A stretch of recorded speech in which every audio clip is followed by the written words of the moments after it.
I never expected a stranger to make me feel seen on a day when I felt invisible. That morning, I'd just gotten home from a long, exhausting shift, my heart heavy with memories I wasn't ready to face. I thought the day couldn't get any worse, until I opened my front door and saw her, my ex's mother, sitting on my couch with a warm smile and tears glistening in her eyes. She looked at me, and with a voice gentle yet firm, she said something that would change the way I saw kindness forever. I froze. My mind raced, wondering how she got in, why she was here, and what she could possibly want from me after all the heartbreak and arguments that had followed my breakup. Before I dive deeper into this story, I want to invite you to join our community at Truthlines USA. If you enjoy heartfelt stories that inspire, hit the like button, subscribe, and share your thoughts in the comments. Your kindness in supporting us helps these stories reach more hearts. It had been 3 months since I broke up with my boyfriend Jake. The relationship had been complicated, full of love but also misunderstandings, and in the end, it left me feeling drained and unsure of myself. I moved into my small apartment downtown, hoping for a fresh start, a place where I could heal without reminders of what I had lost. That morning, I came home feeling exhausted, dragging my feet across the hardwood floor. My apartment smelled faintly of coffee, the sun spilling through the blinds, highlighting the dust I hadn't gotten around to cleaning. And then I saw her, Mrs. Carter, Jake's mother, sitting calmly on my couch, holding a small bouquet of daisies. "Hi," she said softly. "I hope I'm not intruding." I froze, my hands gripping the edge of the kitchen counter. Hi?" My voice cracked slightly, betraying my nerves. What are you doing here?" She smiled, the kind of smile that didn't demand an answer but offered comfort anyway. "I know this might seem strange," she said, "but I wanted to bring you something. I wanted to make sure you're okay." I blinked, confused. Her visit felt impossible. I wasn't ready to face anyone from that chapter of my life, let alone someone who had been so close to Jake. But as I looked into her eyes, I realized there was no judgment there, no blame, just kindness, pure, unexpected kindness. She handed me the flowers. "I know things ended badly, and I know hearts can feel heavy after love falls apart," she said, "but I also know that you're stronger than you think. I wanted you to have something to remind you that someone cares." I didn't know what to say. My throat tightened, and for the first time in weeks, tears threatened to fall. I wanted to brush her off, to tell her I didn't need anyone's pity. But I couldn't. There was a sincerity in her presence that made my defenses crumble. We sat together in silence for a few minutes. I noticed how she seemed at home here, how gentle her gestures were, and how her warmth filled the room. She wasn't here to reopen old wounds. She wasn't here to talk about Jake or the past. She was simply here to offer a human connection when I felt the world had turned its back on me. "I remember when Jake was a kid," she said after a while. "He would always bring home stories about you, about your laughter and your kindness. Even now, he talks about how much you care for people. I wanted to remind you that those things are a part of who you are, and they matter." Her words sank deep into my heart. I realized that in the midst of my sadness and anger, I had forgotten my own value. I had let the breakup convince me that I was unworthy of love or kindness or care. But here was someone who didn't owe me anything, yet she came into my life with a gentle reminder that I was still enough. We talked for hours. She shared stories of her own struggles, moments when she felt lonely, rejected, or overwhelmed by life. She didn't sugarcoat anything. She spoke honestly, but always with warmth and hope. And slowly I began to open up. I shared my own fears and insecurities, the heartbreak I hadn't told anyone about.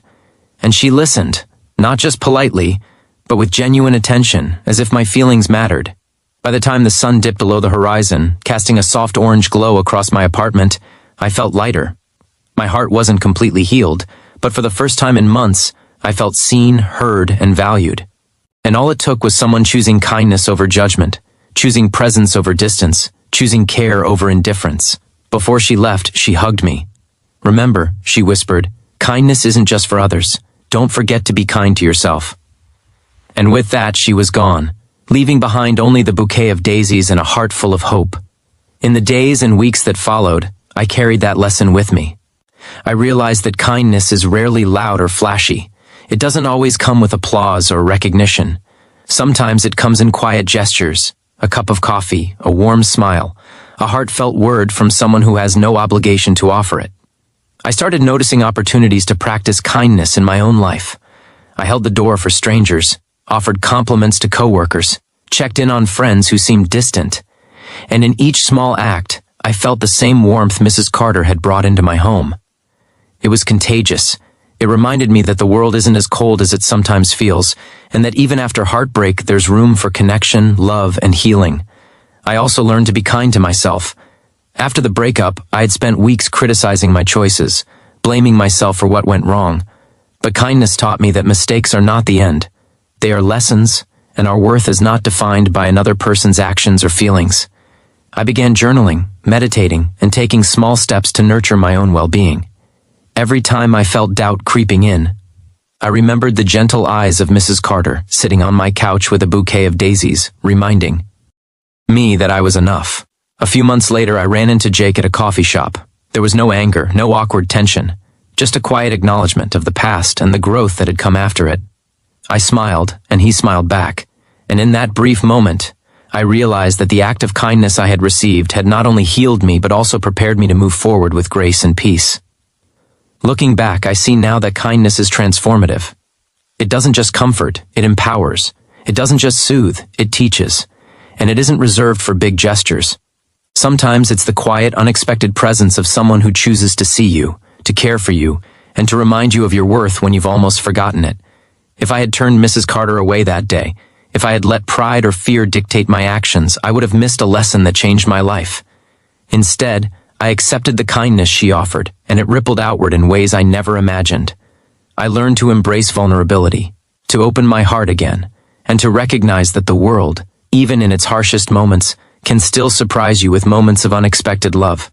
So, if there's one thing I want to leave you with today, it's this: kindness matters. Your words, your actions, your attention, they have the power to heal, to inspire, and to transform lives. Even a small gesture, a few kind words, a moment of genuine care, can make someone feel seen, valued, and loved. And in a world that can sometimes feel cold and indifferent, that kind of light is desperately needed. Think about the people in your life. Who might need your kindness today? Who might be struggling silently, just waiting for a moment of understanding or compassion? And who in your own life needs your own forgiveness, your own gentleness, and your own care? Start there. Let kindness ripple outward from your heart, and watch how it changes not only the lives of others, but your own life too. When I reflect on that morning, I realize that the greatest gift Mrs. Carter gave me wasn't the flowers, or even the conversation. It was the reminder that kindness is a choice. It's a conscious decision to bring light into someone else's darkness, to offer hope when despair feels overwhelming, and to love without expectation. And in that choice, we find our own healing, our own joy, and our own peace. I still have the daisies on my windowsill. Every morning when I see them, I remember that day, that moment, and the simple, powerful truth: one act of kindness can change everything. One gentle word can mend a heart. One warm presence can restore hope. And one decision to choose love over indifference can ripple through the world in ways we may never fully understand. So, if you're watching this today, I hope you carry that lesson with you. Be kind to others and to yourself.